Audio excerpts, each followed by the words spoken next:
Sabi, itong bagong majority will do many things, will manipulate, will have machinations, whatever, para itigil yung impeachment.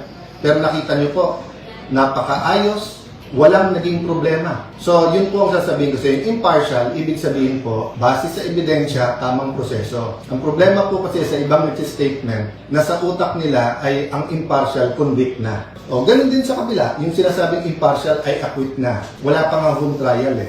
So, hintayin natin ang trial at bantayan natin araw-araw. Pero nasaan po ang sense of truth? Doon po sa mga nag-issue ng statement na ngayon nakikita nilang tama ang pamamalakad at maganda at hindi issue po, maganda po ang takbo tungo doon sa impeachment, maganda ang schedule.